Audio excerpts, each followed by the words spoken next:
ഓം ശ്രീ സായിറാം. എല്ലാവർക്കും നമസ്കാരം. അപരോക്ഷാനുഭൂതി തുടർന്ന് നോക്കാം.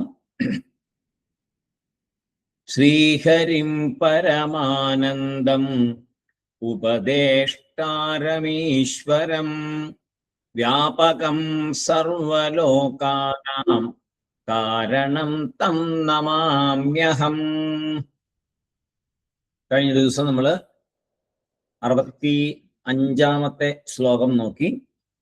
സർവാത്മാഭാവമാണ് മെയിനായിട്ടുള്ള വിഷയം നടന്നുകൊണ്ടിരിക്കുന്നത്.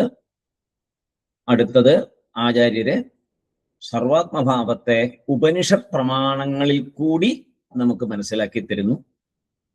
ആണ് നോക്കാം. 66-ാം ശ്ലോകം. കാര്യകാരണതാനിത്യം ആസ്തേ ഘടമൃതോര്യഥാ തഥൈവ ശ്രുതിയുക്തിഭ്യാം പ്രപഞ്ച ബ്രഹ്മണോരിഹ. കാര്യകാരണതാനിത്യം ആസ്തേ ഘടമൃതോര്യഥാ തഥൈവ ശ്രുതിയുക്തിഭ്യാം പ്രപഞ്ച ബ്രഹ്മണോരിഹ. യഥാ എപ്രകാരമാണോ കാര്യകാരണത, കാര്യകാരണ സംബന്ധം, നമ്മൾ നേരത്തെ കുറെ പഠിച്ചതാണ്. കാര്യകാരണ സംബന്ധം വേദാന്തത്തിൽ എന്താണ് അതുകൊണ്ട് ഉദ്ദേശിക്കുന്നത് എന്നുള്ളത്. അപ്പോ എപ്രകാരമാണോ കാര്യകാരണ സംബന്ധം ഘടമൃതോഹോ, ഘടത്തിനും മൃത് കളിമണ്ണ്, ഘടമൃതോഹോ ഘടത്തിനും കളിമണ്ണിനും നിത്യം ആസ്തെ എപ്പോഴുമുള്ളത്. അത് പ്രത്യേകം ശ്രദ്ധിക്കണം, എപ്പോഴുമുള്ളത്. അതായത് ഘടം എപ്പോഴൊക്കെ ഘടം അല്ലെങ്കിൽ പാത്രം ഉണ്ടോ അപ്പോഴൊക്കെ അതിൽ കളിമണ്ണുണ്ട്. ഇല്ലാത്തൊരു സമയം ഉണ്ടാവുമോ? ഘടം എന്ന് പറഞ്ഞാൽ ആ പാത്രം മാത്രം, അല്ലെങ്കിൽ മണ്ണ് കൊണ്ടുള്ള ഒരു പാത്രം മാത്രം, മണ്ണില്ല അതിൽ എന്ന് വരും. രൂപം നാമവും മാത്രം, അതിനകത്ത് മണ്ണില്ല, അങ്ങനെ വരില്ല. നിത്യമാസ്തേ എപ്പോഴുമുള്ളത്. അപ്പൊ അതൊരു തരം സംബന്ധമാണ് അല്ലെ? പാത്രമുള്ളപ്പോഴൊക്കെ അതിൽ കളിമണ്ണുണ്ട്, അതൊരു സംബന്ധം. അത് കാര്യകാരണം എന്ന് പറയും. അപ്പോ സംബന്ധങ്ങൾ തന്നെ രണ്ട് വിധം സംബന്ധങ്ങളെ പറയാം. അതായത് നിത്യമായിട്ട് എപ്പോഴും ഒന്നിച്ചിരിക്കുന്നൊരു സംബന്ധം, പിന്നെ അനിത്യമായത്, കുറച്ച് സമയം കാണും പിന്നെ കാണില്ല, അങ്ങനെയുള്ള സംബന്ധങ്ങളും ഉണ്ട്. ഇപ്പോ ഒരു മരച്ചില്ലയിൽ ഒരു കുരങ്ങിരിക്കുന്നു, അതിനെ നമുക്ക് നിത്യസംബന്ധം പറയാൻ പറ്റുമോ? ആ ചില്ല എപ്പോഴും ആ ജില്ലയിൽ അങ്ങനെ ഇരിക്കുമോ? ചില്ലയുണ്ടെങ്കിൽ കുരങ്ങുണ്ട് എന്ന് ഉറപ്പാണോ? അല്ലെങ്കിൽ കുരങ്ങുണ്ടെങ്കിൽ ചില്ല ഉറപ്പാ? അങ്ങനെ പറയാൻ പറ്റില്ല. കുരങ്ങ് നിലത്തും ഇരിക്കാം, വേറെ പല സ്ഥലങ്ങളിലും കുരങ്ങിനിരിക്കാം. ആ ചില്ലയിൽ കുരങ്ങുള്ള സമയം ഉണ്ടാവും, ഇല്ലാത്ത സമയം ഉണ്ടാവും. അപ്പൊ അത് നിത്യസംബന്ധമാണ്. ഒരു കുരങ്ങൻ ഒരു മരച്ചില്ലയിൽ ഇരിക്കുന്നു, അത് നിത്യസംബന്ധമാണ് എന്ന് പറയാൻ പറ്റില്ല. അതേമാതിരി ഫ്രണ്ട്സ്, നമുക്ക് കുറച്ചു കാലം ഫ്രണ്ട്സ് ഉണ്ടാവാം. ആ ഫ്രണ്ട്സ് നിത്യമായിട്ട് എല്ലാ കാലവും നമ്മുടെ ഫ്രണ്ട്സ് ആയിരുന്നോളന്നില്ല. എല്ലാ ബന്ധങ്ങളും ഒക്കെ അങ്ങനെ തന്നെയാണ്. നിത്യമായിട്ട് അങ്ങനെ ഒരുപാട് ഇരിക്കണം എന്നില്ല. അതേസമയം അമ്മയും കുഞ്ഞും, അത് അമ്മയ്ക്ക് എപ്പോഴും കുഞ്ഞു തന്നെയാണ്, കുഞ്ഞിന് എപ്പോഴും അമ്മ തന്നെയാണ്. അങ്ങനെ നിത്യമായ സംബന്ധങ്ങളും അനിത്യമായ സംബന്ധങ്ങളും ഉണ്ട്. കളിമണ്ണും പാത്രവും തമ്മിലുള്ള ബന്ധം എന്താ? പാത്രമുണ്ടോ അവിടെ കളിമണ്ണുണ്ട്, അതിനകത്ത് പിന്നെ മാറ്റമൊന്നുമില്ല, അത് നിത്യമായ സംബന്ധം. തഥാ ഏവ അതുപോലെ പ്രപഞ്ച ബ്രഹ്മണോഹോ ഇഹ, പ്രപഞ്ച ബ്രഹ്മണോഹോ ഇഹ, ഇവിടെ പ്രപഞ്ചത്തിനും ബ്രഹ്മത്തിനും ഉള്ള സംബന്ധം തഥാ ഏവ അതുപോലെയാണ് എന്നാണ് പറയുന്നത്. പ്രപഞ്ചം എന്താണ്? നമ്മൾ കണ്ട് അനുഭവിക്കുന്ന ഈ ലോകം, നമ്മൾ കണ്ട് അനുഭവിച്ചു കൊണ്ടിരിക്കുന്ന ഈ ലോകത്തെയാണ് പ്രപഞ്ചം എന്ന് പറയുന്നത്. കളിമണ്ണും പാത്രവും തമ്മിലുള്ള സംബന്ധം പ്രത്യക്ഷമായിട്ടുള്ള സംബന്ധമാണ്, അത് പ്രമാണസിദ്ധമാണ്, നേരിട്ട് കാണാം കളിമണ്ണും പാത്രവും തമ്മിലുള്ള സംബന്ധം. പിന്നെ ഇന്ദ്രിയങ്ങളാൽ അനുഭവിച്ചറിയുന്നതാണ്. ബ്രഹ്മത്തിനും പ്രപഞ്ചത്തിനുമുള്ള സംബന്ധമുണ്ടോ? എങ്ങനെ നമുക്ക് മനസ്സിലാവുക? അത് നേരിട്ട് കാണാൻ കഴിയുമോ? ബ്രഹ്മത്തിനും പ്രപഞ്ചത്തിനുമുള്ള സംബന്ധം പാത്രവും കളിമണ്ണും തമ്മിലുള്ള സംബന്ധം പോലെ നമുക്ക് നേരിട്ട് കാണാൻ പറ്റുമോ? ഇല്ല. പക്ഷെ സംബന്ധമുണ്ട്. പ്രപഞ്ചത്തിനും ബ്രഹ്മത്തിനും തമ്മിൽ സംബന്ധമുണ്ട്. അതെങ്ങനെയാണ് മനസ്സിലാക്കണേ എന്നുള്ളതാണ് ഇവിടുത്തെ ചോദ്യം. ബാക്കിയൊക്കെ നേരിട്ട് മനസ്സിലാക്കാൻ പറ്റുന്നുണ്ട്, ഇന്ദ്രിയങ്ങൾ വഴി അറിയാൻ പറ്റുന്നുണ്ട്. അപ്പൊ ഇന്ദ്രിയങ്ങൾ വഴി അറിയുന്നത് മാത്രമാണോ സത്യം? അതല്ല എന്ന് നമ്മൾ നേരത്തെ പഠിച്ചിട്ടുണ്ട്. ഇന്ദ്രിയങ്ങൾക്കൊക്കെ ഇതിന്റെ പരിമിതികളുണ്ട്. ഇന്ദ്രിയങ്ങളെ കൊണ്ട് അനുഭവിക്കാൻ പറ്റാത്ത എത്രയോ സത്യമുണ്ട് എന്ന് നമുക്കറിയാം. പ്രത്യേകിച്ചും ഈ ബ്രഹ്മജ്ഞാനത്തിന്റെ വേദാന്തത്തിന്റെ കാര്യത്തിൽ വരുമ്പോൾ അത് പ്രത്യേകം പറയുന്നുണ്ട്, ഇന്ദ്രിയങ്ങളെ കൊണ്ട് ലഭിക്കുന്നതല്ല ആ അവസ്ഥ എന്ന് പറയുന്നത്. അപ്പൊ പിന്നെ എങ്ങനെയാണ് ബ്രഹ്മത്തിനും പ്രപഞ്ചത്തിനും സംബന്ധമുണ്ട് എന്ന് നമ്മൾക്ക് ഉറപ്പിക്കുന്നത്? അതിന് ശ്രുതിയുക്തിഭ്യാം എന്ന് പറയും. ശ്രുതിയുക്തിഭ്യാം, അല്ലെ? തഥൈവ ശ്രുതിയുക്തിഭ്യാം പ്രപഞ്ച ബ്രഹ്മണോരിഹ, അതാണ് അവിടെ പറഞ്ഞത്. കാര്യകാരണത നിത്യം ആസ്തേ ഘടമൃതോർയഥാ തഥൈവ ശ്രുതിയുക്തിഭ്യാം പ്രപഞ്ച ബ്രഹ്മണോരിഹ എന്ന് പറഞ്ഞു. അപ്പോ ശ്രുതിയുക്തിഭ്യാം, ശ്രുതിയിൽ കൂടിയും, അത് ശ്രുതിയെ യുക്തിപൂർവം മനസ്സിലാക്കുക. ശ്രുതി മൂലം യുക്തി മൂലം ഈ സംബന്ധം അറിയപ്പെടുന്നു. ഏത് സംബന്ധം? പ്രപഞ്ചവും ബ്രഹ്മവും തമ്മിലുള്ള. ശ്രുതിവാക്യമാണ് പ്രമാണം. ശ്രുതിയ വാക്യത്തെ യുക്തിയുക്തമായിട്ട് നോക്കിക്കാണുന്നു. അതിൽ കൂടി ശ്രുതിയെ പഠിച്ചിട്ട് യുക്തി ഉപയോഗിച്ച് നോക്കിയെടുക്കുന്നു. രണ്ടും രണ്ടായിട്ട് എടുക്കരുത്. ശ്രുതിയാണ് പ്രമാണം, അതിനെ യുക്തി മൂലം നമുക്ക് മനസ്സിലാക്കി തരുന്നു എന്നുമാണ്. പ്രമാണം ശ്രുതിവാക്യം തന്നെ, വേദവാക്യം തന്നെ. നമുക്ക് മനസ്സിലാവാൻ വേണ്ടി എന്താ വേണ്ടത്? 100% ശ്രദ്ധയുണ്ടായിരിക്കണം, നിർബന്ധമാണ്. അല്ലെങ്കിൽ ശ്രുതിവാക്യം നമുക്ക് മനസ്സിലാവില്ല. ഒരു ശ്രുതിവാക്യം മതി. 100% ശ്രദ്ധയുണ്ടെങ്കിൽ വേറെ ഒരുപാട് ശ്രുതിവാക്യങ്ങളൊന്നും ആവശ്യമില്ല. പക്ഷെ നമ്മളൊന്നും അങ്ങനെ അല്ലാത്തത് കൊണ്ട് ഒരുപാട് ശ്രുതിവാക്യങ്ങളെ ആശ്രയിക്കേണ്ടിയിരിക്കുന്നു. ഇവിടെ ഉപാദാന കാരണമാണ് മുഖ്യം, അല്ലെ? പ്രപഞ്ചത്തിനും ബ്രഹ്മത്തിനും എങ്ങനത്തെ കാര്യകാരണ ബന്ധമാണുള്ളത്? അദ്വൈതത്തിൽ ഉപാദാന കാരണമായി ആണ് എടുക്കുന്നത്, അല്ലെ? അദ്വൈതത്തിൽ ഉപാദാന കാരണമായിട്ടാണ് എടുക്കുന്നത്. അങ്ങനെ ഈ ശ്ലോകത്തെ എങ്ങനെയാ നമുക്ക് പറയുക? ബ്രഹ്മം തന്നെ, വ്യവഹാരം മുഴുവൻ ബ്രഹ്മത്തോട്. നേരത്തെ പറഞ്ഞില്ലേ വ്യവഹാരം, എന്തിനോട് വ്യവഹാരം? നമ്മൾ വ്യവഹരിക്കുമ്പോൾ എന്തോർക്കണം? നമ്മൾ വ്യവഹരിക്കുന്നത് ബ്രഹ്മത്തോടാണ് എന്നോർക്കണം. അപ്പൊ കാണുന്നതെല്ലാം ബ്രഹ്മം തന്നെ എന്നാണ് ഈ ശ്ലോകത്തിൽ പറഞ്ഞത്. വേറൊന്നും പറഞ്ഞില്ല. കാണുന്നതെല്ലാം ബ്രഹ്മം തന്നെ. അപ്പൊ നമ്മുടെ വ്യവഹാരം മുഴുവൻ എവിടെയായിരിക്കും? ബ്രഹ്മത്തോടായിരിക്കും. നേരത്തെ കഴിഞ്ഞ ശ്ലോകത്തിൽ പറഞ്ഞ അതേ കാര്യത്തെ ഒന്നുകൂടെ ഇവിടെ ഉറപ്പിച്ചു. ഇനി അടുത്ത ശ്ലോകം, 67-ാമത്തെ ശ്ലോകം. ഗൃഹ്യമാണേ ഗഡേയദ്വൻ മൃത്തികാഭാതി വൈബലാത് വീക്ഷ്യമാണേ പ്രപഞ്ചേപി ബ്രഹ്മൈവാഭാതി ഭാസുരം. ഗൃഹ്യമാണേ ഘടേയദ്വൻ മൃത്തികാഭാതി വൈബലാത് വീക്ഷ്യമാണേ പ്രപഞ്ചേപി ബ്രഹ്മൈവാഭാതി ഭാസുരം. കാര്യകാരണഭാവം നിത്യമായിരിക്കുന്നതിനാൽ കാര്യത്തെ നാം കണ്ടുകൊണ്ടിരിക്കുമ്പോൾ തന്നെ അത് കാരണരൂപമാണ്. കാര്യകാരണഭാവം നിത്യമാണല്ലോ. ബ്രഹ്മം കാരണം, കാര്യം പ്രപഞ്ചം. കാര്യകാരണം നമ്മൾ കണ്ടുകൊണ്ടേയിരിക്കുമ്പോൾ അത് കാരണരൂപം തന്നെയാണ്. വേറെ വസ്തുക്കൾ എടുത്താൽ ഇങ്ങനെ തന്നെയാണ്. മരം, മേശ. മരമാണ് കാരണം, മേശ കാര്യം. അപ്പൊ അവിടെ കണ്ടുകൊണ്ടിരിക്കുമ്പോൾ രണ്ടും തമ്മിലുള്ള ബന്ധം അവിടെ ഉണ്ട്, ഇല്ലെന്ന് പറയാൻ പറ്റില്ലല്ലോ. പാത്രം, കളിമണ്ണ്, പാത്രം. കളിമണ്ണ് കാരണം, പാത്രം കാര്യം. കാരണത്തിൽ നിന്ന് ഏതുണ്ടാകുന്നു അത് കാര്യം. അപ്പോ ഗൃഹ്യമാണേ ഘടേ, പാത്രത്തെ എടുക്കുമ്പോ യദ്വത് എങ്ങനെ?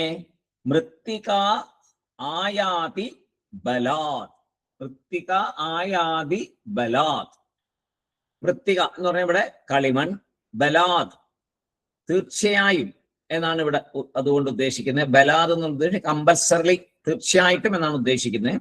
ആയാതി വരുന്നു. പാത്രത്തെ എടുക്കുമ്പോ കളിമൺ വരുന്നു അല്ലെ? മൃത്തിക ആയാതി ഗൃഹ്യമാണേ ഘടേ. ഒരു പാത്രം നമ്മൾ കയ്യിലെടുക്കുമ്പോ കളിമണ്ണ് വേണ്ട, എനിക്ക് പാത്രം മതി എന്ന് പറയാൻ പറ്റുമോ? കളിമൺ പാത്രമാണ്. വേദാന്തത്തിലെ ഉദാഹരണം എപ്പോഴും കളിമണ്ണും പാത്രമാണ്. അതുകൊണ്ടാണ് പാത്രത്തെ എടുക്കുമ്പോൾ കളിമണ്ണ് വരുമോ എന്നുള്ളതൊക്കെ ചോദിക്കുന്നതിന്റെ കാര്യം. അപ്പൊ ഇവിടെ എപ്പോഴും വേദാന്തം പഠിക്കുന്നവര് ഇവിടെ പാത്രം എന്ന് പറഞ്ഞാൽ കളിമൺ പാത്രത്തെ കുറിച്ചായിരിക്കും പറയുന്നതെന്ന് ഓർമ്മ വേണം. അപ്പൊ ഇവിടെ ചോദിക്കുന്നു, പാത്രത്തെ എടുക്കുമ്പോൾ ഗൃഹ്യമാണേ ഘടേ, പാത്രത്തെ എടുക്കുമ്പോ യദ്വത് എങ്ങനെ മൃത്തിക ആയാതി ബലാത്, കളിമണ്ണും അതിന്റെ കൂടെ വരുന്നു മാറ്റമില്ലാതെ. പാത്രത്തെ എടുക്കുമ്പോൾ അതിന്റെ കൂടെ കളിമണ്ണുണ്ട്. ഒരു തരത്തിലും കളിമണ്ണിനെ മാറ്റി നിർത്തി പാത്രത്തെ മാത്രമായിട്ട് എടുക്കാൻ പറ്റില്ല. പാത്രം കയ്യിലെടുക്കുമ്പോൾ അതിനോട് ചേർന്ന് കളിമണ്ണും വരുന്നത് പോലെ വീക്ഷ്യമാണേ പ്രപഞ്ചേ അപി, വീക്ഷ്യമാണേ പ്രപഞ്ചേ അപി, ഈ പ്രപഞ്ചത്തെ കാണുമ്പോൾ അല്ലെങ്കിൽ നോക്കുമ്പോൾ ബ്രഹ്മ ഏവ ആഭാതി ഭാസുരം, ബ്രഹ്മ ഏവ ബ്രഹ്മം തന്നെ ആഭാതി പ്രകാശിക്കുന്നു, ഭാസുരം തേജോമയമായി, അതിതൈജസഹ അതിതൈജസഹ തേജോമയമായിട്ട്, ഭാസുരം ഈ ബ്രഹ്മം ആരെയും ആശ്രയിക്കാതെ സ്വന്തം ശക്തിയാൽ പ്രകാശിക്കുന്നു. ഭാസുരം എന്ന് പറയുമ്പോൾ അങ്ങനെയാണ്, സ്വന്തം ശക്തിയാൽ പ്രകാശിക്കുന്നു. ഒരു പ്രമാണത്തെയും ആശ്രയിക്കുന്നില്ല, അത് സ്വന്തമായിട്ട് പ്രകാശിക്കുന്നു. എങ്ങനെയാണോ പാത്രം കയ്യിലെടുക്കുമ്പോൾ അതിനോട് ചേർന്ന് കളിമണ്ണും വരുന്നത്, അതുപോലെ ഈ പ്രപഞ്ചത്തെ കാണുമ്പോൾ ബ്രഹ്മം തന്നെ പ്രകാശിക്കുന്നു, തേജോമയമായി പ്രകാശിക്കുന്നു, ആരെയും ആശ്രയിക്കാതെ തന്നെത്താൻ പ്രകാശിക്കുന്നു, ഒരു പ്രമാണത്തെയും ആശ്രയിക്കുന്നില്ല. പ്രമാണ നിരപേക്ഷതയാ ഭാസന ശീലം, അതാണ് ഭാസുരം. പ്രമാണ നിരപേക്ഷതയാ ഭാസന ശീലം. ഇപ്പൊ ലോകത്തിലെ വസ്തുക്കളെല്ലാം തന്നെ മറ്റൊന്നിനാണ് പ്രകാശിപ്പിക്കപ്പെടുന്നത്. വേറെ ഒരു വസ്തു കൊണ്ട് വേറെ ഒരു വസ്തുവിനെ പ്രകാശിപ്പിക്കാൻ പറ്റുള്ളൂ. എല്ലാ വസ്തുക്കളും അങ്ങനെയാണ്. വേറെ ഒന്നുകൊണ്ടാണ് നമുക്ക് കാണപ്പെടുന്നതും പ്രകാശിപ്പിക്കുന്നതുമെല്ലാം. നാം കാണുന്നത് ഞാൻ എന്നത് ഏതിൻ മൂലം അറിയുന്നു? ഞാൻ എന്നുള്ളത് എങ്ങനെ അറിയുന്നേ? ഞാനുണ്ട് എന്ന് എന്തിനെ ആശ്രയിച്ചാണ് പറയുന്നത്? കണ്ണിനെ ആശ്രയിച്ചാണോ? മൂക്കിനെ ആശ്രയിച്ചാണോ? ചെവിയെ ആശ്രയിച്ചാണോ? വേറെ എന്തിനെങ്കിലും ആശ്രയിച്ചാണോ ഞാൻ ഉണ്ട് എന്ന് നമ്മൾ പറയുന്നത്? ഓർത്തു നോക്കുക, സ്വയം ചിന്തിക്കുക. ഞാനുണ്ട് എന്ന് പറയാൻ എന്തിനെയെങ്കിലും ആശ്രയിക്കണോ? കണ്ണിനെ ആശ്രയിക്കണോ? നമ്മുടെ മൂക്കിനെ ആശ്രയിക്കണോ? ചെവിയെ ആശ്രയിക്കണോ? തൊലിയെ ആശ്രയിക്കണോ? തൊട്ട് നോക്കിയിട്ടാണോ ഉണ്ടെന്ന് പറയുന്നേ? ബോധത്തെ. ഞാൻ ഉണ്ട് എന്ന് പറയുന്നതിന് ഒന്നിനെയും ആശ്രയിക്കണ്ട. എന്തെങ്കിലും ആശ്രയിച്ചിട്ടാണോ പറയുന്നത്? അല്ലല്ലോ. ഞാൻ എന്ന് പറയുമ്പോൾ അതിന് മുമ്പ് ആശ്രയിക്കുന്നുണ്ട്? ആശ്രയമൊന്നുമില്ല, ഒരാശ്രയവും ഇല്ല. അതാണ് സ്വയം ഈ പറഞ്ഞ ഭാസുരം എന്ന് പറയുന്നത്. ഒന്നിനെ ആശ്രയിക്കണ്ട, ബോധത്തെ ഒന്നും ആശ്രയിക്കണ്ട, ബോധമൊക്കെ ഇല്ലാണ്ടാവും, ഞാനുണ്ടാവും. അപ്പൊ ആശ്രയം ആവശ്യമില്ല, സ്വയം അറിയുന്നു, സ്വയം പ്രകാശിക്കുന്നു. ബോധമില്ലാത്ത അവസ്ഥകളുണ്ടല്ലോ മനുഷ്യന്, അപ്പോഴും ഞാൻ അവിടെ പ്രവർത്തിക്കുന്നുണ്ട്. ഞാൻ എന്ന് പറയാൻ പറ്റുന്നില്ലെന്നല്ലേ ഉള്ളൂ. അത് ശരീരത്തിന്റെ പ്രശ്നം കൊണ്ടാണ് പറയാൻ പറ്റാതെ ഉണ്ടാവുന്നത്. ഉള്ളില് ഉണ്ടല്ലോ. എനിക്ക് ബോധമില്ലായിരുന്നു എന്ന് പറയില്ലേ എണീറ്റ് കഴിയുമ്പോ? ആക്സിഡന്റ് പറ്റി ഒരു ദിവസം മുഴുവൻ എനിക്ക് ബോധമില്ലായിരുന്നു, അതെങ്ങനെയാ പറയാൻ പറ്റണേ? ബോധത്തിലൂടെയേ പറയാൻ പറ്റുള്ളൂ എങ്കിൽ. അപ്പൊ എനിക്ക് ബോധമില്ലായിരുന്നു എന്നാ പറയുന്നത്, ഞാനില്ലായിരുന്നു എന്നല്ല പറയുന്നത്. ബോധമല്ല, സ്വയം പ്രകാശിക്കുന്നു, സ്വയംഭുവാണ്, സ്വയം പ്രകാശിക്കുന്നു.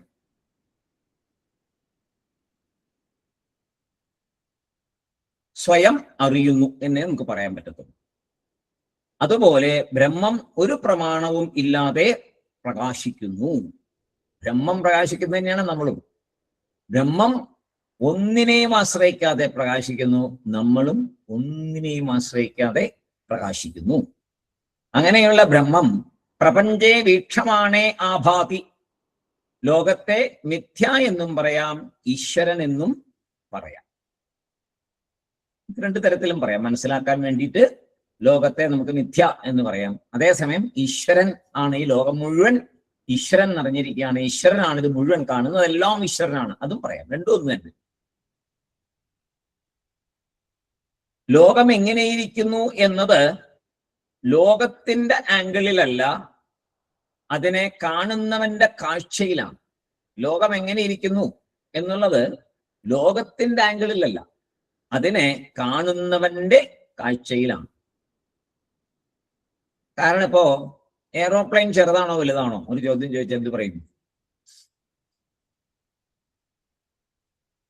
ഒരു കുട്ടി വലുതാണെന്ന് നിങ്ങൾ അടുത്ത് കാണുമ്പോഴല്ലേ പറയുന്നത്. ഒരു കുട്ടിയോട് ചോദിക്കുമ്പോഴോ, മോളിൽ പറന്നു പോകുമ്പോ, കുട്ടി എയറോപ്ലെയിൻ അടുത്ത് കണ്ടിട്ടില്ല, കുട്ടി ആകാശത്തൂടെ ഒരു എയറോപ്ലെയിൻ പോകുന്നു, അപ്പൊ കുട്ടി എന്ത് പറയും? ചെറുതെന്ന് പറയും. അടുത്ത് വരുമ്പോ വലുതെന്ന് പറയും. അപ്പോ അത് കാഴ്ചയിലാണ് ഇരിക്കുന്നത്, കാഴ്ചയിൽ ആണ് അഭിപ്രായം പറയുന്നത്. എയറോപ്ലെയിൻ ചെറുതോ വലുതോ എന്ന് ചോദിക്കുമ്പോൾ അത് കാഴ്ചയാണ് തീരുമാനിക്കുക. ഒബ്സർവർ എങ്ങനെയാണ് ഒബ്സർവ് ചെയ്യുന്നത് അതനുസരിച്ചാണ് തീരുമാനം. അതുപോലെ ലോകം അങ്ങനെ പറയാൻ പറ്റില്ല, അനിർവചനീയമാണ്. നിയതമായി ആർക്കും ഒന്നും പറയാൻ പറ്റില്ല, ലോകത്തെക്കുറിച്ചൊന്നും പറയാൻ പറ്റില്ല. കാരണം അത് ബ്രഹ്മമാണ്. അതിന് എന്ത് വേണമെങ്കിൽ എപ്പോ വേണമെങ്കിൽ മാറ്റം സംഭവിക്കാം, ഏത് തരത്തിൽ വേണമെങ്കിൽ അങ്ങോട്ട് ഇങ്ങോട്ട് മാറ്റങ്ങൾ വരാം. നമ്മൾ മാറ്റം കണ്ടുകൊണ്ടേയിരിക്കുന്നു. നിത്യമല്ല എന്നുള്ളത് നമുക്ക് സ്പഷ്ടമാണ്, നിത്യമല്ല എന്നുള്ളത് ഉറപ്പാണ്. അതുകൊണ്ട് അത് ഇതാണ് എന്നൊരിക്കലും പറയാൻ പറ്റില്ല. നിത്യമായതിനെ മാത്രമേ അങ്ങനെയാണ് എന്ന് പറയാൻ പറ്റൂ. നിത്യമല്ലല്ലോ, അനിത്യമാണല്ലോ. അപ്പൊ നമ്മൾ കാണുന്ന രീതിയിൽ അങ്ങോട്ട് പറയും, അത്രയേ ഉള്ളൂ. അതിനകത്ത് നിയതമായി പറയാൻ പറ്റില്ല, അനിർവചനീയമാണ്. നോക്കുന്ന ആളുടെ, ഒബ്സർവറുടെ വീക്ഷണത്തിൽ അതനുസരിച്ച് ലോകം കാണപ്പെടും. ഇനി അടുത്ത ശ്ലോകം അതാണ് നമ്മളോട് പറഞ്ഞു തരാൻ പോകുന്നത്. ഇവിടെയൊക്കെ കൂടുതലായിട്ട് നമ്മൾ എക്സ്പ്ലെയിൻ ചെയ്യാനില്ല, ആചാര്യസ്വാമി നേരത്തെ പറഞ്ഞതുകൊണ്ട് ഈ ഭാഗത്തെ ചെറിയ ചെറിയ ശ്ലോകങ്ങൾ വഴിക്കാണ് കടത്തിവിടുന്നത്. 68ാമത്തെ ശ്ലോകം. സദൈവാത്മാവിശുദ്ധോപി ഹ്യശുദ്ധോ ഭാതി വൈ സദാ യഥൈവ ദ്വിവിധാരജ്ജോ ജ്ഞാനിനോ ജ്ഞാനിനോ ദിശം. സദൈവാത്മാവിശുദ്ധോപി ഹ്യശുദ്ധോ ഭാതി വൈ സദാ യഥൈവ ദ്വിവിധാരജ്ജോ ജ്ഞാനിനോ ജ്ഞാനിനോ നിശം.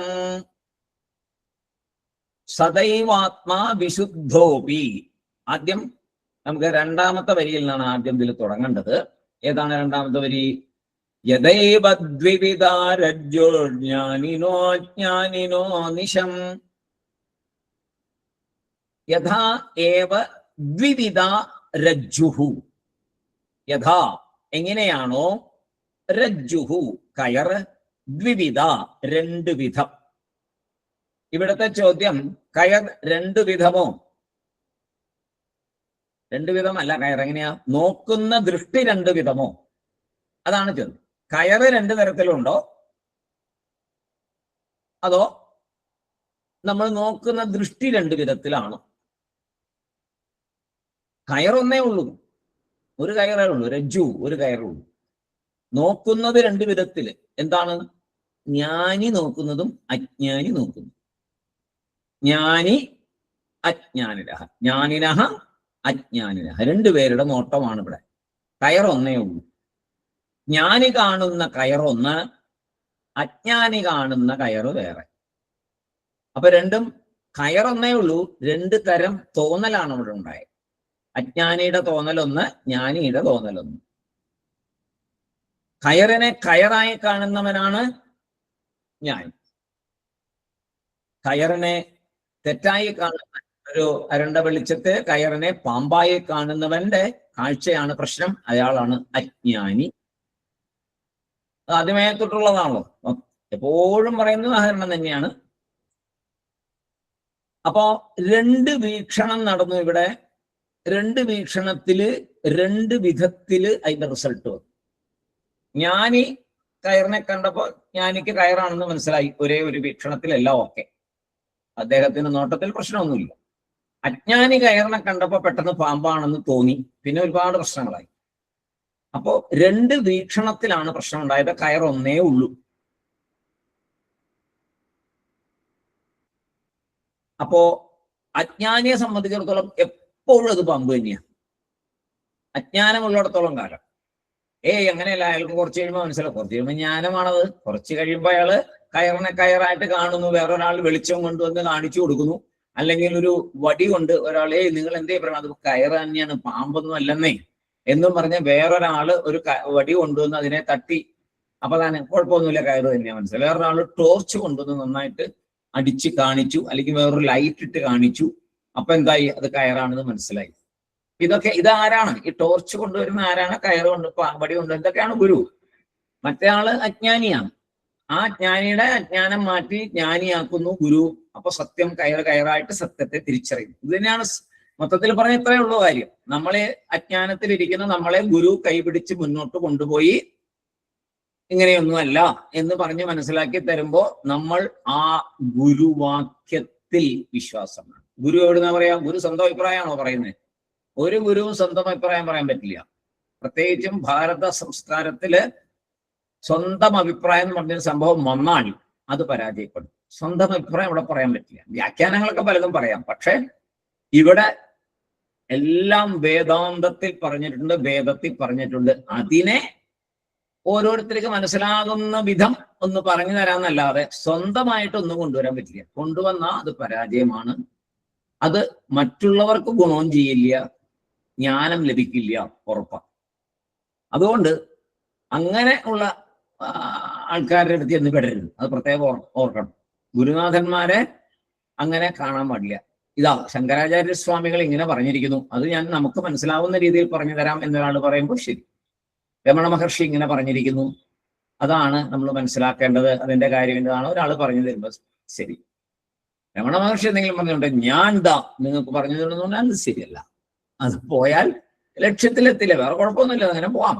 അന്തിമ ലക്ഷ്യത്തിലേക്ക് എത്തത്തില്ല. കാരണം ജ്ഞാനി ഒരിക്കലും അങ്ങനെ പറയത്തില്ല. ജ്ഞാനിയിൽ നിന്ന് കിട്ടിയാലേ നമുക്ക് ജ്ഞാനം വരുള്ളൂ.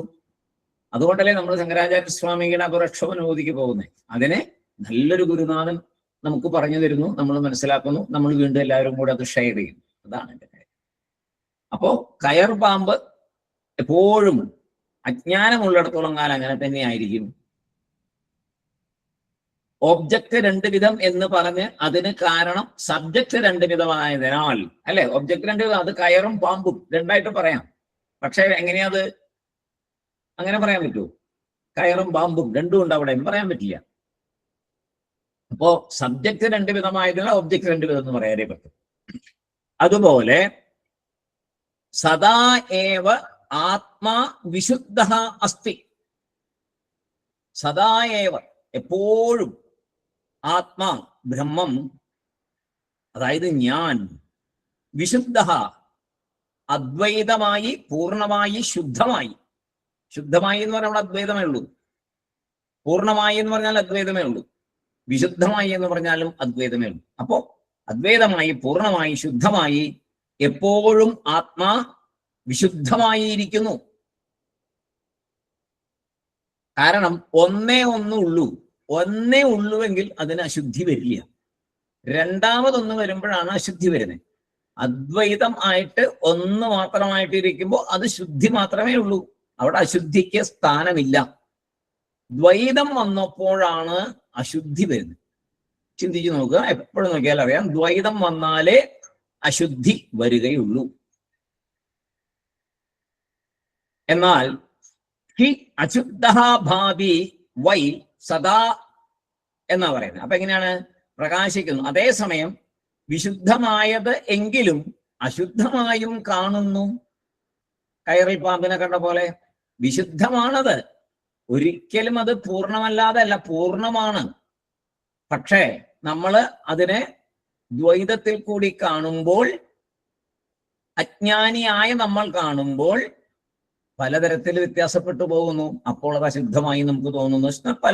അതിന്റെ ശരിയായിട്ടുള്ള ആ ശുദ്ധതയെ നമ്മൾ മനസ്സിലാക്കാൻ പറ്റില്ല, പൂർണ്ണത്വത്തെ മനസ്സിലാക്കാൻ പറ്റുന്നില്ല.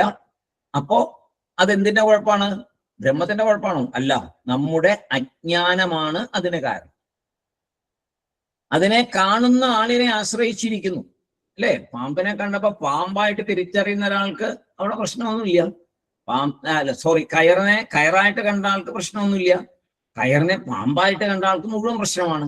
എന്നതുപോലെ ഇത് ഈ കാണുന്ന പ്രപഞ്ചമെല്ലാം ബ്രഹ്മം തന്നെ എന്നറിഞ്ഞ് സർവാത്മഭാവത്തോടുകൂടി, ഉള്ളിൽ സർവാത്മഭാവത്തോടുകൂടി പുറത്ത് വ്യവഹാരം ചെയ്താൽ അയാൾക്ക് ഒരു പ്രശ്നവുമില്ല. അയാൾ തന്നെയാണ് ജ്ഞാനി. ജ്ഞാനി പുറത്ത് വ്യവഹാരത്തിൽ ജ്ഞാനം കാണിക്കണ്ട, വ്യവഹാരമായിട്ട് നടക്കും. പക്ഷെ ജ്ഞാനിക്കറിയാം ഉള്ളില് ആ ജ്ഞാനമുണ്ട്. ഇതെല്ലാം പ്രപഞ്ചം, ഈ കാണുന്നതെല്ലാം ഞാനും സർവവും ബ്രഹ്മമാണ്, ഇവിടെ വേറൊന്നില്ല, ബ്രഹ്മം മാത്രമേ ഉള്ളൂ എന്ന് ജ്ഞാനിക്കറിയാം. എന്നിട്ടാണ് അദ്ദേഹം വ്യവഹാരം നടത്തുന്നത്. അപ്പൊ നമ്മൾക്ക് അങ്ങനെ ജ്ഞാനി അങ്ങനെ വ്യവഹാരം നടത്താൻ പാടില്ല എന്ന് പറയാൻ എന്താ അധികാരമുള്ളത്? ഒന്നുമില്ല. ജ്ഞാനി ഇങ്ങനെ പെരുമാറണമെന്ന് പറയാൻ നമുക്ക് ഇങ്ങനെ അധികാരമുള്ളത്? ഇപ്പൊ കഴിഞ്ഞ ദിവസം നൂറ്റൂർ സ്വാമിയുടെ ഒരു പ്രഭാഷണം കേൾക്കുണ്ടായി. അപ്പൊ സാധാരണ ആൾക്കാർക്ക് ഒരു വിചാരമുണ്ട്, ജ്ഞാനിയാണെങ്കിൽ നന്നായിട്ടൊന്നും ഡ്രസ് ചെയ്യാൻ പാടില്ല, ഒരു ഭ്രാന്തനെ പോലെ നടക്കണം, തോന്നുന്നൊക്കെ പറയണം, ഒരു സാധാരണ ഒരു വട്ട് പിടിച്ച ആളെ പോലെ നടക്കണം, അങ്ങനെയാണ് അവധൂതന്മാര് എന്നൊരു, അങ്ങനെ ധരിച്ചു വെച്ചിരിക്കും എല്ലാവരും. അവധൂതൻ എന്ന് പറഞ്ഞാൽ നോർമൽ അല്ല എന്നൊരു രീതിയിലാണ് ആൾക്കാർ പറയുന്നത്. അങ്ങനെ അല്ലേ അല്ല എന്ന് അദ്ദേഹം പറഞ്ഞു. അങ്ങനെ അല്ലേ അല്ല. അവധൂതൻ എന്ന് പറഞ്ഞാൽ എല്ലാം അറിയുന്ന ആളാണ്. അദ്ദേഹം നോർമൽ തന്നെയാണ്, അബ്നോർമൽ അല്ല. അബ്നോർമൽ ആണോ അയാൾ അവധൂതനല്ല. പിന്നെ അവരുടെ പ്രവൃത്തികളെ നമുക്ക് മനസ്സിലാക്കാൻ പറ്റുന്നില്ല. അതുകൊണ്ടാണ് അങ്ങനെ നമുക്ക് തോന്നുന്നത്. അപ്പൊ അതൊക്കെ മനസ്സിൽ നിന്ന് എടുത്ത് കളയണം. നമ്മൾ ഇത്രയും പഠിച്ചു വരുമ്പോ ഒരു സെമി വട്ടായിട്ട് നടക്കുന്ന ആള് കുറച്ച് കാവ്യം വസ്ത്രവും ഒക്കെ ധരിച്ചിട്ടുണ്ട്, അല്ലെങ്കിൽ കയ്യിൽ വടി ശൂലവും ഒക്കെ പിടിച്ചിട്ടുണ്ടെങ്കിൽ നമ്മൾ ഉടനെ അയാൾ ജ്ഞാനിയാണെന്ന് വിചാരിക്കരുത്. അങ്ങനെയൊന്നും അല്ല ജ്ഞാനികൾ. അതൊക്കെ വെറും വേഷം കെട്ടലുകളാണ്. അങ്ങനെ ഒത്തിരി കളിപ്പീര് പറ്റുന്നുണ്ട്. കളിപ്പീരേ ഉള്ളൂ ഇവിടെ. മൊത്തം അർത്ഥം പറ്റിക്കൊണ്ടിരിക്കുക ആൾക്കാർ. കാണുന്നവരെല്ലാവരും വസ്ത്രത്തിന്റെ മഹിമയും, അല്ലെങ്കിൽ കുറെ നാമം ചുടലും, കുറെ രുദ്രാക്ഷം കുറെ കഴുത്തിലിടുക, കയ്യിലിടുക, കാലിലിടുക, പിന്നെ ചരടുകൾ ഒരു ടൺ കണക്കിന് ചരട് മേത്ത് കെട്ടുക, പിന്നെ വലിയ ഭസ്മം 3 വരി 5 വരി 10 വരി ഭസ്മം നാമം, ഇതൊക്കെ കണ്ട് തലയിൽ ഒരു കെട്ട്, ഇതൊക്കെ കണ്ടു കഴിയുമ്പോൾ ഇതാണ് ജ്ഞാനി എന്നൊരു തോന്നല. ഇത്രയും വിഡ്ഢിത്തം വേറെ വല്ലതും ഉണ്ടോ? ഇത് ഡ്രസ്സിലൊന്നും അല്ലല്ലോ ഇതിന്റെ കളി കിടക്കുന്നത്. ഇത്രയും പഠിച്ചപ്പോൾ നമുക്ക് മനസ്സിലായില്ലേ? ഒരു ഡ്രസ്സും അല്ല, ഒന്നുമല്ല. അതേസമയം സാധാരണ മനുഷ്യനെ പോലെ ഇരിക്കാം, ജ്ഞാനിയായിരിക്കും. ഇങ്ങനെ എത്രയോ ആൾക്കാരുണ്ട്. അത് നൂറ്റൂർ സ്വാമിയുടെ പ്രസംഗങ്ങൾ കേട്ടാൽ അറിയാം. അതിനകത്തൊക്കെ ഒത്തിരി പേരുടെ പറയും. സാധാരണ മനുഷ്യരെ പോലെ തന്നെ ഇരുന്ന് ജ്ഞാനികളെ കുറിച്ച് അദ്ദേഹം ധാരാളം പറയും. നല്ല ഒരുപാട് അദ്ദേഹം കൊച്ചിലെ തൊട്ടേ ഒരുപാട് ഇതിനു വേണ്ടി വർക്ക് ചെയ്തിട്ടുണ്ട്. അദ്ദേഹത്തിന്റെ ജ്ഞാനാന്വേഷണത്തില് ഇഷ്ടംപോലെ വലിയ ജ്ഞാനികളെ കണ്ടുമുട്ടിയിട്ടുള്ള ഒരു മഹാത്മാവാണ് നൂറ്റൂർ സ്വാമി. ഏറ്റവും നല്ല ആത്മീയമായിട്ട് ഒരാൾക്ക് ഉയരണമെങ്കിൽ കേൾക്കേണ്ട പ്രഭാഷണം നൂറ്റൂർ സ്വാമിയുടെ. അതിന് യാതൊരു സംശയമില്ല. അതിനപ്പുറം ഒരു പ്രഭാഷണം ഇല്ല. അതുമായിട്ടുള്ള അനുഭവസ്ഥനാണ് അദ്ദേഹം. അപ്പോ ഏത് സ്വാമിയുടെ പേര് കേട്ടില്ല. സ്വാമിയുടെ പേര് ഒന്നുകൂടി പറയുന്നു സാർ. നച്ചൂർ വെങ്കട്ടരാമൻ. അത് സന്യാസിയായ പിന്നെ വേറെ പേരാണ് രമണ ചരണ തീർത്ഥ. രമണ ചരണ തീർത്ഥപാദം എന്നാണ്. തീർത്ഥന്നേ ഉള്ളൂ. രമണ ചരണ തീർത്ഥ. നേരത്തെ ഉള്ള നാമം വെങ്കിട്ടറാമൻ, നച്ചൂർ വെങ്കിട്ടറാമൻ. ആ പേര് ഇപ്പൊ പറയാൻ പാടില്ല, കാരണം സന്യാസം സ്വീകരിച്ചു അദ്ദേഹം. ഇപ്പൊ രമണ ചരണ തീർത്ഥപാദർ എന്നേ പറയാം. രമണ ചരണ തീർത്ഥപാദർ. അപ്പോ അങ്ങനെ വീക്ഷണത്തിലാണ് കാര്യം. കാണുന്ന ആളിനെ ആശ്രയിച്ചിരിക്കുന്നു. ജ്ഞാനിക്ക് എല്ലാം എപ്പോഴും എല്ലാം ശുദ്ധം. അജ്ഞാനിക്ക് അത് എന്നും അശുദ്ധം. ഏത് മനസ്സോടെ ലോകത്തെ കാണുന്നുവോ അത് അവനവന് ശരി. ഏത് ലോകത്തിലാണോ അജ്ഞാനിയായിരിക്കുന്നത്, സങ്കടത്തോടെയും ദുഃഖത്തോടെയും വേദനയോടെയും ഇരിക്കുന്നത്, അയാൾ അതേ ലോകത്തില് ജ്ഞാനിയാവുമ്പോ ആനന്ദത്തിലിരിക്കുന്നു. ലോകത്തിന് മാറ്റമൊന്നുമില്ല. ഒരേ ലോകത്തിൽ തന്നെ ഒരു സമയം മായയാൽ ഗ്രഹിക്കപ്പെട്ട് അജ്ഞാനിയായിരിക്കുമ്പോൾ ശോകങ്ങളും ദുഃഖങ്ങളും എല്ലാം അനുഭവിച്ചു കൊണ്ടിരിക്കുന്നു. അതേ ലോകത്തില് ജ്ഞാനിയായ ശേഷം സന്തോഷമായിട്ടിരിക്കുന്നു, ആനന്ദത്തിലിരിക്കുന്നു. അപ്പൊ എവിടെ വ്യത്യാസം? അജ്ഞാനി ജ്ഞാനിയാകുന്നതിലാണ് കാര്യം കിടക്കുന്നത്. അജ്ഞാനം മാറുന്നതിലാണ് കാര്യം കിടക്കുന്നത്. അജ്ഞാനം മാറിയാൽ എന്തായി? ജ്ഞാനമായി. ജ്ഞാനം വന്ന എന്തായി? മുക്തിയായി. മുക്തി എന്ന് പറഞ്ഞാൽ എന്താണ്? മോക്ഷം. മോക്ഷം എന്ന് പറഞ്ഞാൽ എന്താണ്? മുക്തി. ഇതിനൊക്കെ എങ്ങനെയാണ് ബേസ്? ജ്ഞാനം വന്നു എന്നുള്ളതാണ്. ജ്ഞാനം വരേണ്ടതാണോ? പ്രത്യേകിച്ച് പുതിയതായിട്ട് ഉണ്ടാകേണ്ടതാണോ? അല്ലേ അല്ല. അജ്ഞാനം നീങ്ങുക അല്ലേ? പാമ്പിനെ അറിയാൻ പ്രത്യേകിച്ച് കാര്യങ്ങളൊന്നും വേണ്ട. പാമ്പല്ല എന്നുള്ള വിചാരം മാറിയ പോരെ? പാമ്പല്ല എന്ന് മനസ്സിലായാൽ തീർന്നല്ലോ. പാമ്പ് തന്നെയാണ് എന്ന് പറഞ്ഞാൽ പറ്റൂല്ല. കയറ് തന്നെയാണ് എന്നതിന് വേറെ എന്തെങ്കിലും പ്രത്യേക സംഭവം ഉണ്ടാക്കി കൊടുക്കണം. കയറ് തന്നെയാണ് അതെന്ന് വിശ്വസിപ്പിക്കാൻ വേണ്ട. പാമ്പല്ല എന്നുള്ള കാര്യം മാറി കഴിയുമ്പോൾ, മനസ്സിലായി കഴിയുമ്പോൾ കയറാണെന്ന് മനസ്സിലായിക്കോളും ഓട്ടോമാറ്റിക്കലി. കാരണം അവിടെ ഉള്ളത് കയറാണ്. അതുകൊണ്ട് തന്നെ അപ്പോ ആ വീക്ഷണത്തിലാണ് പ്രശ്നം. ജ്ഞാനം അജ്ഞാനം എന്നുള്ള കാര്യങ്ങളാണ് ഇവിടെ നമ്മളെ ഈ കുഴപ്പിക്കുന്നത് മുഴുവൻ. ഈശ്വരൻ എന്നാൽ ജ്ഞാനിയായി കഴിയുമ്പോൾ ഈശ്വരൻ പുതിയ ലോകം സൃഷ്ടിച്ചു കൊടുക്കുന്നുണ്ട്. അവിടെ ജ്ഞാനികളൊക്കെ ഇവിടെ വരൂ, ഇതാണ് നിങ്ങൾക്കൊരു ലോകം എന്ന് പറഞ്ഞ് ഭഗവാൻ വേറെ ലോകം ഉണ്ടാക്കി കൊടുത്തിട്ടുണ്ടോ? ഒന്നുമില്ല. ഇങ്ങോട്ട് വരൂ, അതൊക്കെ അജ്ഞാനികളുടെ ലോകം, നിങ്ങളെല്ലാവരും ഇങ്ങോട്ട് വരൂ എന്ന് പറഞ്ഞ് വേറൊരു ലോകം. അങ്ങനൊന്നുമില്ലല്ലോ. അവരിവിടെ തന്നെയാണല്ലോ.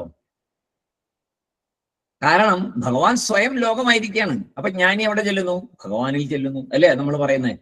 ഭഗവാനിൽ ചെല്ലണം എന്നാണ് ആഗ്രഹം. എന്താണ് ഇത്? തന്നെ ജ്ഞാനിയാവല് തന്നെയാണ്. ഈ ഭഗവാനിൽ ചെല്ലൽ ജ്ഞാനിയാണ്. കാരണം എവിടെ ഇരിക്കുന്നത്? ഭഗവാനിലാണ് ഇരിക്കുന്നത്. ഇനി പ്രത്യേകിച്ച് പോവൊന്നും വേണ്ട, അത് തിരിച്ചറിഞ്ഞാൽ മതി. പ്രത്യേകിച്ച് ഒരു സ്ഥലത്തേക്ക് പോവൊന്നും വേണ്ട ഭഗവാനിലേക്ക് എത്താൻ. ഇപ്പൊ നമ്മളുടെ പരക്കം പായല്ലേ, എപ്പോഴേക്കൊക്കെ പോണേന്ന് യാതൊരു എത്തും പിടിയില്ല. ചാർദാം, അത് ഇത് 100 കൂട്ടം. അവനവനിലുള്ള ഈശ്വരനെ കാണാതെ ലോകം മുഴുവൻ സഞ്ചരിക്കുക വേണ്ടെന്നല്ല, ആദ്യത്തെ സ്റ്റേജാണ് എന്ന് മനസ്സിലാക്കുക. അതൊക്കെ ഫസ്റ്റ് സ്റ്റേജ്. പുണ്യനദികളിൽ കുളിക്കുക, ശുദ്ധമാകുക, മനഃശുദ്ധി കൈവരിക. ഈ യാത്ര കൊണ്ടൊക്കെ മനഃശുദ്ധി ഉണ്ടാവണം. അങ്ങനെയല്ല ഇപ്പൊ സംഭവിക്കുന്നത്. അങ്ങനെയല്ല. ഈ യാത്രകൾ, പുണ്യക്ഷേത്ര ദർശനങ്ങള്, യാത്രകള്, പുണ്യ സ്ഥലങ്ങൾ ദർശിക്കല്, അവതാര സ്ഥലങ്ങൾ ദർശിക്കല്, ഇതുകൊണ്ടൊക്കെ ഉണ്ടാകുന്നത് മനഃശുദ്ധിയാണ് ഉണ്ടാകേണ്ടത്. ഒന്ന് ചിന്തിച്ചു നോക്കിയാൽ മതി. ഏതെങ്കിലും പുണ്യക്ഷേത്രം ദർശിച്ചു വന്ന ശേഷം എൻ്റെ മനസ്സിൽ ഞാൻ ഇപ്പോൾ ശുദ്ധമാണ്, ഒരു ദുഷ്ടവിചാരങ്ങളും വരാറില്ല, ആരെക്കുറിച്ചോ ഒന്നും ചിന്തിക്കാറില്ല, മോശമായതൊന്നും ഞാൻ ചിന്തിക്കാറില്ല, ആരെയും കുറ്റം പറയാറില്ല, ആരുടെ കാര്യങ്ങളും ഞാൻ ശ്രദ്ധിക്കാറില്ല, എൻ്റെ കാര്യം മാത്രമേ നോക്കാറുള്ളൂ, അതും ഈശ്വരനെ കുറിച്ച്, എൻ്റെ അന്തിമലക്ഷ്യത്തെക്കുറിച്ച് മാത്രമേ ചിന്തിക്കാറുള്ളൂ. ഇങ്ങനെ എവിടെയെങ്കിലും സംഭവിച്ചിട്ടുണ്ടോ? എവിടെയും സംഭവിച്ചിട്ടില്ല. കൂടുതലായിട്ട് കുറച്ച് പേരെ പരിചയപ്പെട്ടു, അവരുടെ പ്രശ്നം കൂടെ കൊടുത്തിട്ട് ഒരു ബസ്സിൽ പോയി 10, 35, 40 പേരുണ്ടായിരുന്നു. ഇതുവരെ പരിചയമില്ലാതെ 2-3 ഫാമിലി എടുത്തിരുന്നു. അവരുടെ കഥകൾ പറഞ്ഞു, നമ്മുടെ കഥയും പറഞ്ഞു. വീട്ടിൽ വന്ന ശേഷം ഒരുപാട് പിന്നെ അങ്ങോട്ട് ഇടയ്ക്കിടയ്ക്ക് ഫോൺ വിളിക്കുക, എന്തായി കാര്യങ്ങൾ അറിയണം. കൂടുതൽ കോംപ്ലിക്കേഷനിലേക്ക് ചെന്ന് ചാടുന്നു എന്നല്ലാതെ ഒരു പുണ്യസ്ഥലം പോയി സന്ദർശിച്ച് വന്നിട്ടും ഞാൻ പഴയതിനെക്കാട്ടിലും മാനസികമായി കൂടുതൽ സമാധാനത്തിലേക്ക് എത്തി എന്ന് ആരും പറഞ്ഞ് ഞാൻ കേട്ടിട്ടില്ല കേട്ടോ. പിന്നെ ശരി, ഒരു സ്ഥലത്ത് വളരെ ആഗ്രഹിച്ചു പോയി വന്നു, ഇനി വേറൊരു സ്ഥലത്ത് എനിക്ക് പോകണമെന്നില്ല, എനിക്ക് ഏക ആഗ്രഹമേ ഉണ്ടായിരുന്നു, അവിടെ പോയി വന്നു, ഞാനിതാ ഇനി എൻ്റെ യഥാർത്ഥ ലക്ഷ്യത്തിലേക്ക് നീങ്ങാൻ എനിക്ക് വളരെയധികം ഇപ്പോ സന്തോഷമാണ്, ഇനി എനിക്കൊന്നും വേണ്ട. അങ്ങനെയില്ല. പോയി വന്നു കഴിഞ്ഞാൽ ഒട്ടനെ മറ്റാൾ അയ്യോ നിങ്ങൾ മറ്റേ സ്ഥലത്ത് പോയിട്ടില്ലല്ലോ, ഇപ്പൊ പോയി വന്നതൊക്കെ അവിടെ കാണാണോ? ഓ ശരി, ഇതിനെക്കാട്ടിലും ഭയങ്കരമാണ്. പിന്നെ ഞങ്ങൾ പോയിട്ട് വന്നതല്ലേ. അപ്പൊ തുടങ്ങി അടുത്ത ട്രിപ്പിനുള്ള പ്ലാനിങ്. ഇങ്ങനെ ഈ സഞ്ചരിച്ച് ജീവിതം അവസാനം തീരും, നമ്മൾ മരിച്ചും പോകും, ഒന്നും സംഭവിക്കില്ല. പക്ഷെ നല്ല രീതിയിൽ ഇതിന്റെ വേദാന്തം കുറച്ച് മനസ്സിലാക്കിയ ശേഷം യാത്രകൾ ചെയ്താൽ ആ സ്ഥലത്ത് ഉണ്ടായ ഈശ്വര ചൈതന്യം ഏതോ ഒരു കഥയിൽ കൂടി, ഒരു ഭക്തന്റെ ആ ഭക്തിയിൽ കൂടി, ഈശ്വരൻ വിശ്വാസത്തിൽ കൂടി ഈശ്വരൻ പ്രത്യക്ഷമായിട്ട് അവിടെ ദർശനം കൊടുത്തു, അല്ലെങ്കിൽ ഈശ്വരന്റെ മായയെ നീക്കി അവിടെ കാണിച്ചു കൊടുത്ത തൻ്റെ ആ ബ്രഹ്മത്തിന്റെ ആ എന്താ പറയാ പ്രകാശത്തെ കാണിച്ചു കൊടുത്ത സ്ഥലം എന്നൊക്കെ പറഞ്ഞ രീതിയിൽ അതിനെ കണ്ട് ആ രീതിയിൽ മനസ്സിലെടുത്ത് അതിനെ അതുപോലെ ഉള്ളിലേക്ക് ആവാഹിച്ചെടുത്ത് അങ്ങനെ ഓർത്ത് വരാൻ പറ്റിയാൽ, അപ്പോ അവിടെ ഈ വക സംസാരത്തിനും കാര്യത്തിനൊന്നും പോയാൽ പറ്റില്ല. പറ്റുമോ? ശരിക്കും പറഞ്ഞാൽ നല്ല രീതിയിൽ ഒറ്റയ്ക്ക് പോയി തൊഴുതിട്ട് വരാം. ഇതൊക്കെ ഭംഗിയായിട്ട് ചെയ്തിട്ട് വരണം. ഒരു സംസാരം ഇല്ലാതെ നാമജപം മാത്രമായിട്ട് പോയാലേ അതിൻ്റെയൊക്കെ നാമത്തിന് മാത്രമേ ആ ശക്തി തരാൻ പറ്റുള്ളൂ. ചുമ്മാ ഉള്ള വീട്ടുകാരും മുഴുവൻ വർത്തമാനം പറഞ്ഞുകൊണ്ട് ഈ പുണ്യക്ഷേത്രങ്ങളിലൊക്കെ കയറി ഇറങ്ങിയാൽ ഒന്നും കിട്ടാൻ പോകുന്നില്ല. നാമം കൂടെ ഉണ്ടായിരിക്കണം. നാമം കൂടെ ഉണ്ടോ എല്ലാം കിട്ടും. നാമമില്ലാതെ ഇവിടെയൊക്കെ പോയിട്ട് എന്ത് ചെയ്യാൻ? ആ ക്യൂവിൽ നിൽക്കുമ്പോ പോലും നാമം ചൊല്ലുന്ന ആൾക്കാർ 3 മണിക്കൂർ ക്യൂവിൽ നിന്ന് അകത്തൊന്നൊരു ജസ്റ്റ് ഒരു നോട്ടം കാണാൻ മടിയില്ല. 10 മിനിറ്റ് വേറെ ഒറ്റ കാര്യം ശ്രദ്ധിക്കാതിരുന്ന നാമം ചൊല്ലാൻ നമുക്ക് പറ്റില്ല. അതൊക്കെ നമ്മൾ സ്വയം മാറേണ്ടിയിരിക്കുന്നു, ഒരുപാട് മാറേണ്ടിയിരിക്കുന്നു. മാറിയാലേ അപരോക്ഷ അനുഭൂതി നമുക്ക് വരുള്ളൂ. വേറെ കുഴപ്പമൊന്നുമില്ല. അപരോക്ഷ അനുഭൂതി വരണമെങ്കിലുള്ള മാറ്റങ്ങളാണ് ഈ വക കാര്യങ്ങളൊക്കെ ഉണ്ടാകേണ്ടത്. അപ്പോ വീക്ഷണം മാറണം, നമ്മുടെ വീക്ഷണം മാറണം. നമ്മള് സദാ സർവസ്ഥലത്തും ഈശ്വരനെ കാണണം. പതുക്കെ മെല്ലെ ഓരോന്നിലും കണ്ടുവരിക. അതിന് ഒരു ഗുരുനാഥൻ പറഞ്ഞു, മനുഷ്യരിൽ ഈശ്വരനെ കാണാൻ വരട്ടെ, അത് വലിയ പാടാം. ആദ്യം എനിക്ക് വളരെ ഇഷ്ടപ്പെട്ട ഒരു കാര്യമാണ്. അദ്ദേഹം പറഞ്ഞു, ആദ്യം തന്നെ വേദത്തിൽ പറഞ്ഞ പോലെ പഞ്ചഭൂതങ്ങളിൽ ഈശ്വരനാണ്. വേദം വളരെ ഭംഗിയായിട്ട് വേദം ചെയ്തു വെച്ചിട്ടുണ്ട്. അതുകൊണ്ടാണ് വായുദേവൻ, അഗ്നിദേവൻ, വരുണദേവൻ ഇങ്ങനെയൊക്കെ പറഞ്ഞു വെച്ചിരിക്കുന്നത്. ഭൂമിദേവി എല്ലാം പറഞ്ഞിട്ടുണ്ട്. അപ്പോ ആ പഞ്ചഭൂതങ്ങളെ ഈശ്വരനായി കണ്ട് അപ്പൊ ഒരു സ്റ്റേജ്, നല്ലൊരു സ്റ്റേജായി. എപ്പോഴാണെങ്കിലും അത് ഓർക്കുക, ഞാൻ ഇപ്പൊ ശ്വസിക്കുന്നു, വായു ഭഗവാനെ അനുഗ്രഹിക്കുക. എത്ര നാൾ ഈ ശരീരമുണ്ടോ അത്രയും നാള് എനിക്കിതിനൊരു തടസ്സം വരാതെ എന്നിൽ പ്രവർത്തിക്കുക. അപാനൻ വ്യാനൻ ഉദാന സമാനനൊക്കെ ആയിട്ട് എന്നെ കാത്തുകൊള്ളുക എന്ന് ദൈവത്തോട് പ്രാർത്ഥിക്കാൻ ബുദ്ധിമുട്ടില്ല. അപ്പൊ ഭഗവാനായിട്ട് കണ്ടു. അതേപോലെ പൃഥ്വി, എൻ്റെ ഈ ശരീരം മണ്ണാണ്, ഇത് മാംസം, മജ്ജ മുതലായവ എല്ലാം ഉണ്ട് ഇവിടെ. എല്ല് ഇതെല്ലാം ഭൂമിയാണ്.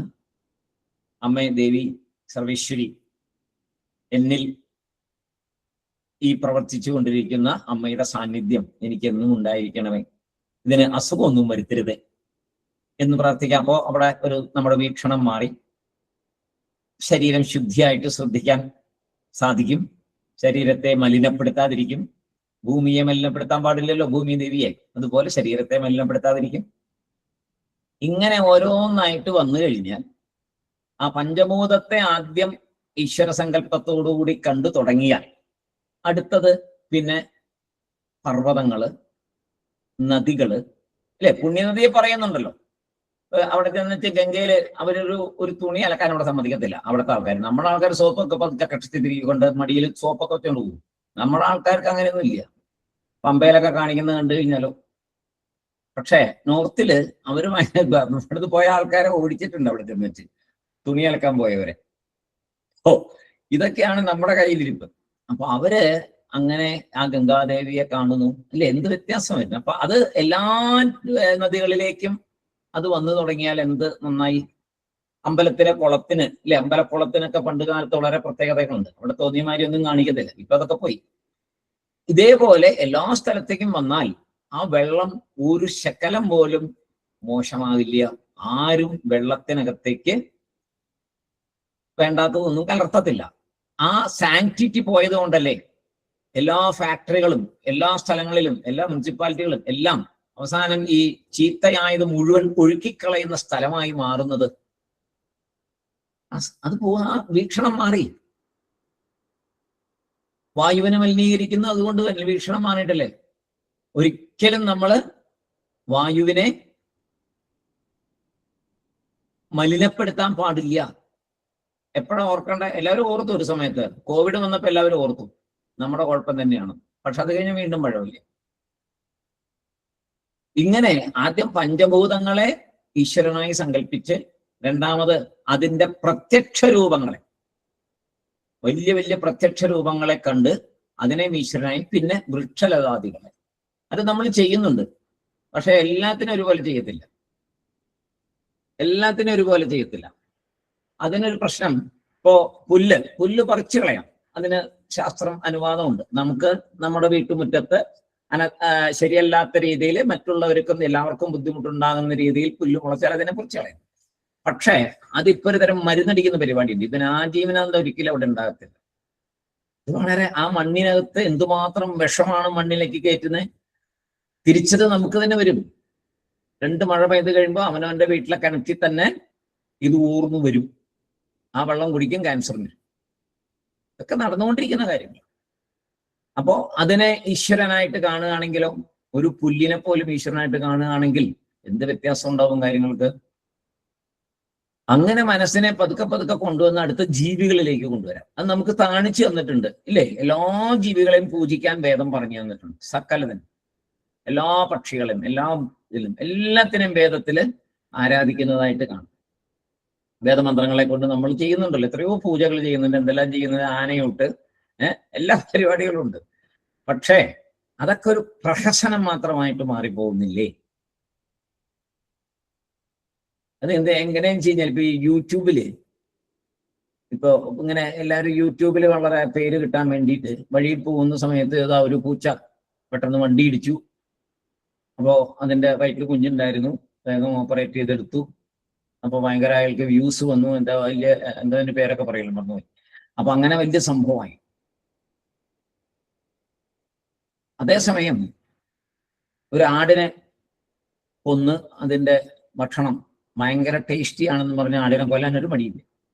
എത്ര കോഴിയെ ഒരു ദിവസം കൊല്ലുന്ന ഒരു മടിയില്ല. വഴിയിലൊരു വണ്ടി ഇടിച്ചൊരു കോഴി താഴെ പോയി വേഗം അതിനടുത്ത് വെള്ളം കൊടുത്തു, എടുത്തു, പുറത്ത് വിട്ടു. ഭയങ്കര സംഭവം. ഇതേ ആൾക്കാർ തന്നെ വീട്ടിൽ ചെന്നിട്ട് കോഴി മാംസം കഴിക്കുന്നതിന് ഒരു പ്രശ്നമില്ല. ഇതൊക്കെ വെറും ഷോ മാത്രമായിട്ട് മാറിയിരിക്കുക. അല്ലാത്തവരുണ്ട്, എത്രയോ പേരല്ലാത്തവരുണ്ട്, നല്ലവരുണ്ട്. ഇതേപോലെ ചെയ്യുന്നവര് അവരുടെ ജീവിതത്തിലും അത് പ്രാവർത്തികമാക്കി നടക്കുന്ന എത്രയോ മഹത് വ്യക്തികളുണ്ട്. പക്ഷേ നമ്മൾ കാണുന്ന ഭൂരിപക്ഷവും അങ്ങനെയല്ല.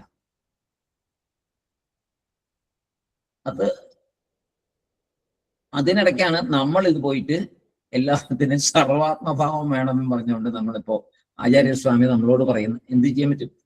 അതെന്തിനാണ്? ലക്ഷ്യം നേടണമെങ്കിൽ ഈ നിത്യമായത്, ഇതൊന്നും നിത്യമല്ല, അനിത്യമായതാണ്. നിത്യമായ ശാശ്വതമായ ഒരു സുഖമുണ്ട്, ഒരാനന്ദമുണ്ട്. നീ അത് തന്നെയാണ്. ഇന്ത്യയിലുള്ള അജ്ഞാനത്തെ മാറ്റിയാൽ മതി എന്ന് പറഞ്ഞ് ഇതൊക്കെ പറഞ്ഞു തരണം അജ്ഞാനം മാറ്റാൻ. അപ്പൊ നമ്മൾ പതുക്കെ പതുക്കെ ആ അജ്ഞാനം മാറ്റിയാലേ രക്ഷയുള്ളൂ എന്ന് ഓർക്കണം. ലോകം മാറില്ല, നമ്മൾ മാറണം. ലോകം മാറാൻ പോകുന്നില്ല. ഈശ്വരൻ നമുക്ക് വേണ്ടി ജ്ഞാനിയുടെ ഒരു ലോകമൊന്നും സൃഷ്ടിച്ചു തരാൻ പോകുന്നില്ല. ഈ ലോകം തന്നെയാണ്. കാരണം ഇത് ഈശ്വരൻ തന്നെയാണ്, ഇത് ജ്ഞാനിയുടെ ലോകം തന്നെയാണ്. പക്ഷെ നമ്മൾ അജ്ഞാനിയായിട്ടിരിക്കുന്നു. എന്ത് ചെയ്യാൻ പറ്റും? ശരിക്കും നോക്കിക്കഴിഞ്ഞാൽ ജ്ഞാനിയുടെ ലോകമല്ലേ? ആലോചിച്ച് നോക്കുക. നമുക്കൊരു ശരീരം തന്നിട്ടുണ്ട്. നമ്മുടെ ആഗ്രഹപ്രകാരമാണ് നമ്മൾക്ക് ശരീരം കിട്ടിയത്. പൂർവ്വജന്മത്തിലെ ആഗ്രഹവും പൂർവ്വജന്മത്തിലെ കർമ്മങ്ങളും കൂടെ നോക്കിയിട്ട് ഭഗവാൻ സഞ്ചിത കർമ്മത്തിൽ നിന്ന് കുറച്ച് ഒരു ശക്കലം കർമ്മം എടുത്തിട്ട് പ്രാരബ്ധമാക്കി തന്നിട്ട് ഇവിടെ ഒരു ശരീരം തന്നു ഇവിടെ വിട്ടു കഴിഞ്ഞപ്പോ നമ്മുടെ ആഗ്രഹം സാധിക്കത്തക്കോണം നാക്കിന് ഇഷ്ടമുള്ള എല്ലാ വിധത്തിലുള്ള സാധനങ്ങളും ഭൂമിയിലുണ്ട്. എരിവാണോ പുളിവാണോ എന്ത് വേണമെങ്കിലും ഉണ്ട്.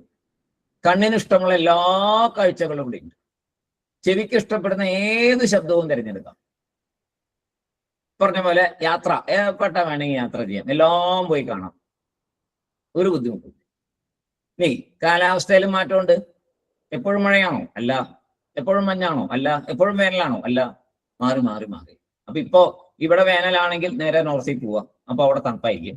അവിടെ വേനൽ തുടങ്ങുമ്പോൾ നേരെ ഇങ്ങോട്ട് വരിക, തണുപ്പ് ആഗ്രഹമുള്ള ആള്. ഇനി ചൂട് വേണമെന്നുള്ള ആള് ഇവിടെ തണുപ്പായിരിക്കുമ്പോൾ നേരെ നോർത്തിൽ പോവാ. ഇങ്ങനെ ഒരു മനുഷ്യന് എത്രത്തോളം സുഖമായിട്ട് ഈ ശരീരവും കൊണ്ടുപോകാവോ അതിനുള്ളതെല്ലാം ഈശ്വരൻ ചെയ്തു തന്നിട്ടുണ്ട്.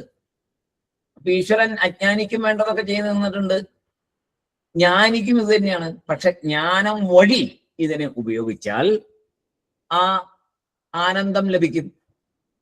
അജ്ഞാനത്തിൽ കൂടി ഇതിനെ ഉപയോഗിച്ചാൽ ആ അജ്ഞാനത്തിൽ തന്നെ ഇരുന്ന് വീണ്ടും വീണ്ടും ജന്മം എടുത്തുകൊണ്ടിരിക്കും, സങ്കടപ്പെട്ടുകൊണ്ടിരിക്കും, കരഞ്ഞുകൊണ്ടിരിക്കും, ഇടയ്ക്കൊന്ന് ചിരിക്കും, പിന്നെയും കരയും, ഇതെങ്ങനെ പൊക്കോണ്ടിരിക്കും. ഒരു സ്വസ്ഥതയും ഇല്ലാതെ ജീവിച്ചു മരിക്കും. അപ്പോൾ വളരെ ശ്രദ്ധാപൂർവം നമ്മൾ മുന്നിലോട്ട് പോകേണ്ടിയിരിക്കുന്നു. നമ്മുടെ വീക്ഷണത്തെ മാറ്റണം.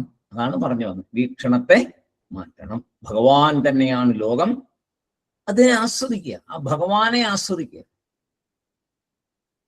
അപ്പൊ ലിമിറ്റ്ലെസ് ആയിട്ടൊന്നും ചെയ്യാൻ തോന്നില്ല. ഈശ്വരനെ ആസ്വദിക്കുക. അപ്പൊ അതിന് പരിധികൾ ഉണ്ടായിരിക്കും, അല്ലെ? അതല്ലേ ശമതമാദികള്? പരിധിയാണല്ലോ ശമതമം. ഭഗവാൻ സ്വയം ലോകമായിരിക്കുന്നു എന്ന് ജ്ഞാനിക്കറിയാം, അജ്ഞാനിക്കറിയില്ല. അപ്പോ ആചാര്യസ്വാമികള് ഇപ്പോ ഈ ശ്ലോകം, അതായത് 68ാമത്തെ ശ്ലോകം വരെ 3-4 ശ്ലോകങ്ങളിൽ സർവാത്മഭാവം പറഞ്ഞു. ഇനി വീണ്ടും ഇവിടുന്ന് നേരെ ആചാര്യസ്വാമി നമ്മളെ എങ്ങോട്ട് കൊണ്ടുപോകും?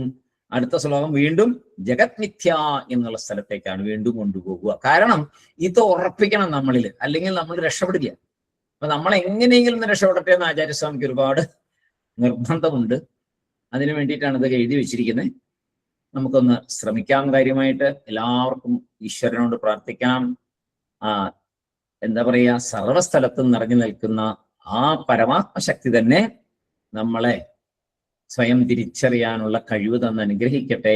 മായയെ പതുക്കെ പതുക്കെ നമ്മുടെ മുമ്പിൽ നിന്നൊന്ന് മാറ്റിത്തരട്ടെ എന്ന് പ്രാർത്ഥിച്ചുകൊണ്ട് നമുക്ക് ഇവിടെ നിർത്താം. ഓം പൂർണ്ണമദ പൂർണ്ണമിദം പൂർണ്ണാത് പൂർണ്ണമുദിച്യതേ പൂർണ്ണസ്യ പൂർണ്ണമാദായ പൂർണ്ണമേവാവശിഷ്യത്തെ. ഓം ശാന്തി ശാന്തി ശാന്തി. ഹരി ഓം തത്സത്. ബ്രഹ്മാർപ്പണമസ്തു. എല്ലാവർക്കും സായിറാം. അടുത്ത ദിവസം വീണ്ടും കാണാം. Sairam sir. Thank you sir. Sairam sir. Sairam.